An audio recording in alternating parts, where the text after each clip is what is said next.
الحمد للہ رب العالمین والصلاة والسلام علی سید الانبیاء والمرسلین اما بعد فاعوذ باللہ من الشیطان الرجیم بسم اللہ الرحمن الرحیم تتجافى جنوبهم عن المضاجع يدعون ربهم خوفا وطمعا ومما رزقناهم ينفقون آمنت باللہ صدق اللہ العظیم وصدق رسولہ النبی الکریم الامین۔ حمد و ثنا کے بعد آج کے درس کے اندر نماز تراویح کی فضیلت کے بارے میں۔ نماز تراویح سنت مؤکدہ علی الکفایہ ہے، یعنی محلے کی جو مسجد ہے اس میں اگر کچھ لوگ تراویح کی نماز پڑھ لیں سب گناہ سے بچ جائیں گے۔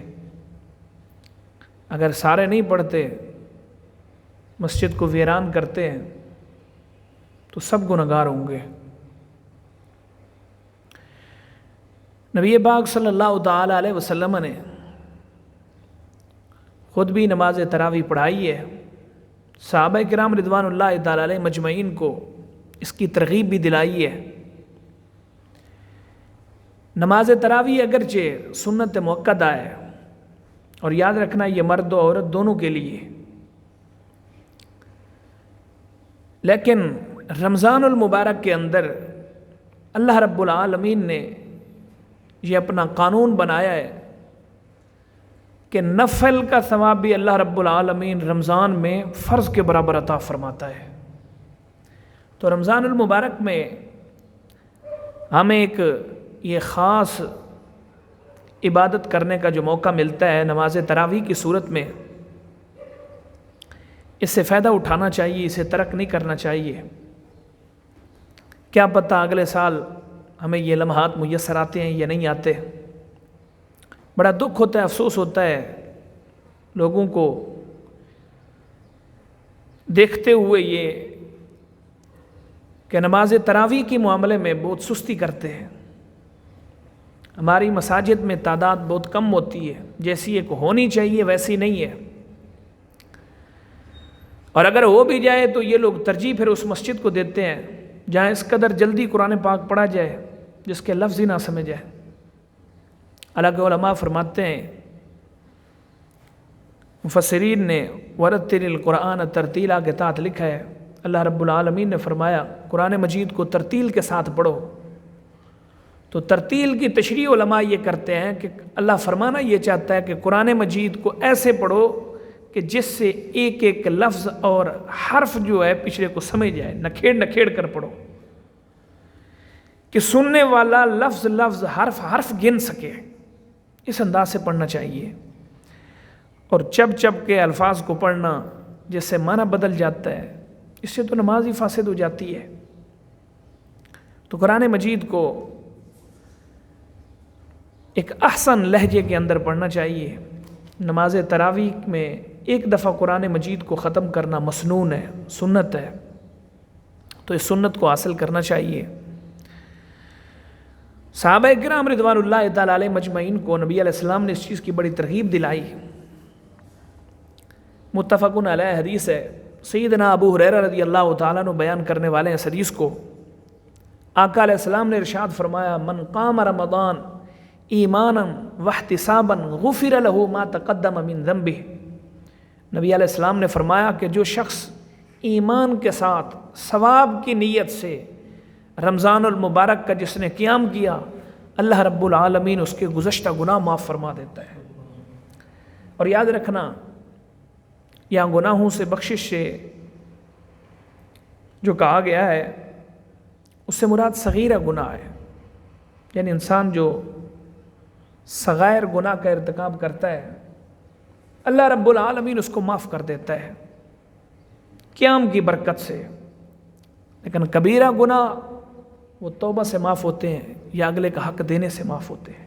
مثلا حقوق العباد میں سے کسی کا حق مارا ہے تو ان چیزوں سے اس کی معافی نہیں ہو جائے گی، بلکہ اس کی معافی تبھی ہوگی جب آپ اگلے کا حق دیں گے۔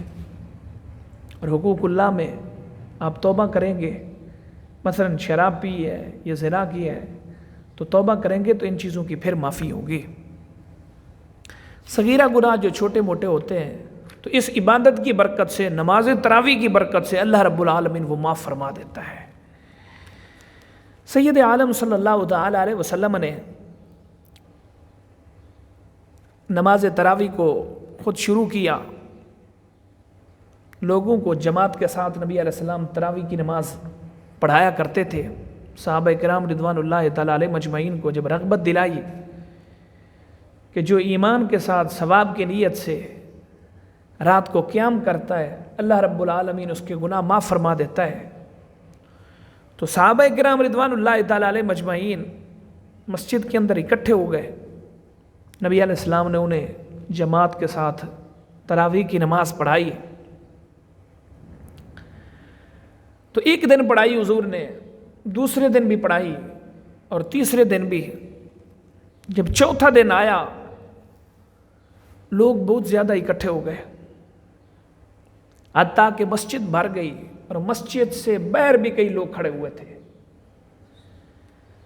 فلما رأى رغبۃ الناس، جب نبی علیہ السلام نے لوگوں کی رغبت دیکھی، لوگوں کی دلچسپی جب تراویح کے اندر دیکھی، تو آقا علیہ السلام عشاء کی نماز پڑھانے کے بعد اپنے گھر تشریف لے گئے۔ وَلَمْ يَخْرُجْ إِلَيْهِمْ، حضور ان کی طرف تشریف نہیں لائے واپس تراویح پڑھانے کے لیے۔ صحابہ کرام رضوان اللہ تعالی علیہ مجمعین مسلسل انتظار کرتے رہے کہ حضور ابھی آتے ہیں، حضور ابھی آتے ہیں، حتیٰ کہ بعض کو یہ گمان ہونے لگتا ہے نبی علیہ السلام اندر آرام فرما رہے ہیں، اور بعض کا خیال یہ تھا کہ آقا علیہ السلام کی ادھر توجہ نہیں ہے شاید، اسی وجہ سے کچھ صحابہ کرام نے کھانسنا شروع کر دیا۔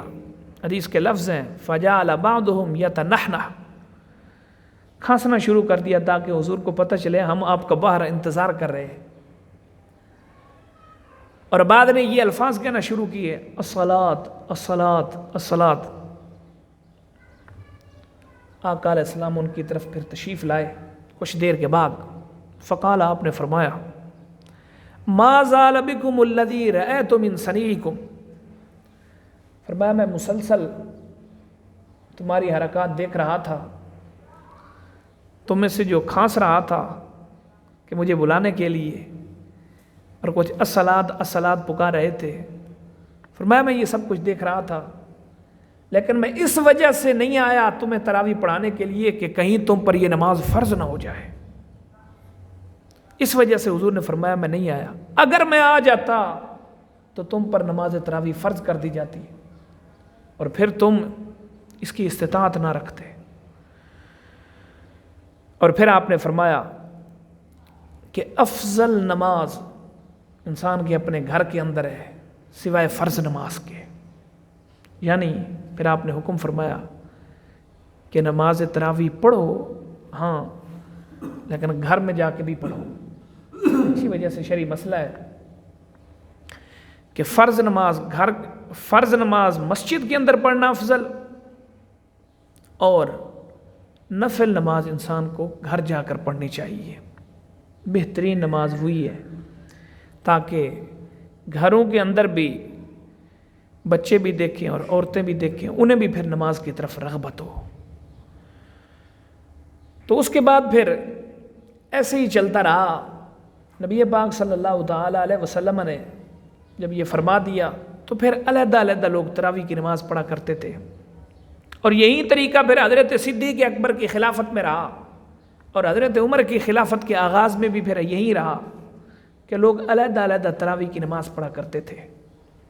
حضرت عمر بن خطاب رضی اللہ تعالیٰ عنہ نے ایک دن پھر صحابہ کرام کو اکٹھا کیا، ان میں حضرت عثمان غنی، مولا علی، حضرت عبداللہ بن مسعود، حضرت عباس، عبداللہ بن عباس، حضرت معاذ، دیگر اکابر صحابہ کرام موجود تھے۔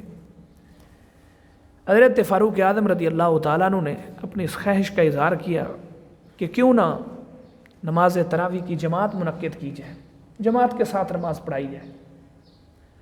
تو صحابہ کرام میں سے کسی نے بھی اس کا انکار نہیں کیا، سب نے حضرت عمر کی رائے کو پسند کیا، ہاں ہونا چاہیے ایسے۔ تو آپ نے پھر حضرت ابی بن کعب اور حضرت تمیم داری رضی اللہ تعالیٰ عنہ کو حکم دیا کہ تم تراویح کی نماز پڑھایا کرو۔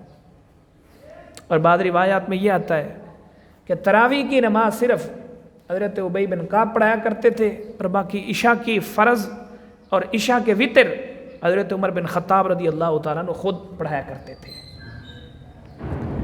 تو صحابہ کرام رضوان اللہ تعالیٰ علیہ مجمعین نے حضرت عمر کے اس مشورے کو پسند کیا، بلکہ اس پہ عمل کر کے دکھایا۔ اور حضرت مولا علی رضی اللہ تعالیٰ عنہ کے متعلق ریاض الندرہ کے اندر حدیث ہے کہ آپ نے فرمایا، ایک دن مناقب عمر بن خطاب کے اندر یہ حدیث موجود ہے، مولا علی رضی اللہ تعالیٰ عنہ نے فرمایا، نور اللہ مضجع عمر کما نور مساجدنا، اللہ حضرت عمر کی قبر کو روشن رکھے جیسے حضرت عمر نے ہماری مسجدوں کو روشن رکھا۔ تو مولا علی رضی اللہ تعالیٰ عنہ نے دعا کی، یعنی اللہ کے گھر کو روشن کرنے والے ان کی قبریں بھی پھر روشن ہوتی ہیں، یاد رکھنا۔ اور نبی علیہ السلام نے بھی فرمایا، علیکم بسنتی وسنت الخلفاء الراشدین من بعدی، حضور نے فرمایا تم پر میری سنت بھی اور میرے خلفاء راشدین کی سنت بھی لازم ہے۔ تو حضرت عمر بن خطاب اور صحابہ کرام رضوان اللہ تعالیٰ علیہ مجمعین نے جب 20 رکعت تراویح پر اجماع کر لیا، تو اب امت پر بھی لازم ہے کہ صحابہ کرام رضوان اللہ تعالیٰ علیہ مجمعین کی اقتداء کرتے ہوئے 20 تراویح نماز کو ادا کرے۔ اور یہ 8 رکعتوں والا جو چکر ہے یہ کہیں سے ثابت نہیں ہے، یہ تہجد کی نماز کو لے کر تراویح پہ ان لوگوں نے فٹ کر دیا ہے۔ تو بہرحال انہیں سمجھنے کی ضرورت ہے۔ صحابہ کرام رضوان اللہ تعالیٰ علیہ مجمعین کے اس بات پر اجماع ہے کہ تراویح کی نماز 20 رکعت ہے۔ تو رمضان المبارک کا بابرکت مہینہ ہے، تو جہاں روزے جیسی فضیلت سے ہم دن بھر کے اندر اللہ رب العالمین کی رحمتوں کو حاصل کرتے ہیں، سمیٹتے ہیں، تو رات کو تراویح کی صورت میں جو اللہ رب العالمین نے ہمیں عبادت کا ایک موقع عطا کیا ہے، اسے بھی اپنے ہاتھ سے نہیں جانے دینا چاہیے۔ اور تراویح کے اندر ہماری تعداد بڑھنی چاہیے، نہ یہ کہ پہلے دن یہ ہوتا ہے کہ مسجد بھری ہوئی ہوتی ہے، تعداد کافی زیادہ ہوتی ہے، تو آہستہ آہستہ تعداد بڑھنے کی بجائے کم ہوتی جاتی ہے۔ تو یہ ہمارے لیے لمحہ فکری ہے۔ تو اللہ رب العالمین کے حضور دعا ہے ہم سب کو نماز تراویح کو صحیح معنوں میں ادا کرنے کی اور اس کی فضیلت کو بھرپور پانے کی توفیق عطا فرمائے۔ آخر دعوانا الحمدللہ رب العالمین۔